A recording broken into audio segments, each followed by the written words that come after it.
And I will be your teacher for today. Welcome to our math class. How are you doing? Are you up for another fun and exciting lesson? Come and join me as we explore the math world. At the end of this session, you will be able to perform operations on rational algebraic expressions. Before we start, I would like to invite everyone to prepare a paper and pen where you can write your notes. Are you ready? Let's begin! We go first with multiplying rational algebraic expression. If a over b and c over d are rational numbers, then a over b times c over d is equal to ac over bd. So in multiplying rational algebraic expression, we can use this property of fractions. To multiply rational expressions, factor the polynomials. Next, cancel the common factor. Then, multiply the numerators and multiply the denominators. Let's have an example. Multiply 4x over 5 and 15 over 8x squared. This can be simplified into 3 over 2x by canceling the common factors between the numerator and denominator. Let us have another example. Multiplying 9 times the quantity y minus 7 all over 3y and 27 all over y squared minus 49. First, factor out rational expression.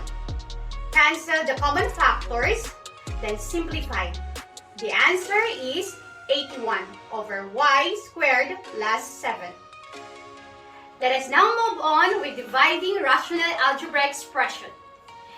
If a over b and c over d are rational numbers, such that c over d is not equal to 0, then a over b divided by c over d is equal to a over b times d over c.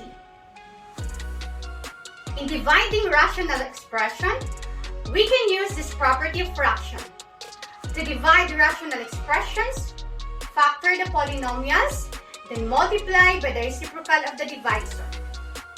To illustrate how to divide rational expressions, let us have an example. Find the quotient of x plus 2 all over x squared minus x minus 30 divided by 2x plus 4 all over x minus 6. First, multiply the reciprocal of the divisor to the dividend. Next, factor the rational expressions. Finally, cancel the common factors. The final answer is 1 over 2x plus 10. Let us have another example. Find the quotient of the given rational expressions. 24x raised to the 5th power y squared all over 5z cubed divided by 4x raised to the 5th power y z raised to the 5th power.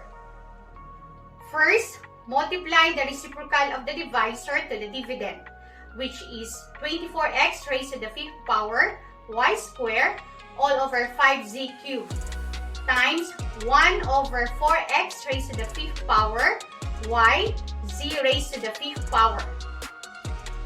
Next, factor the rational expressions.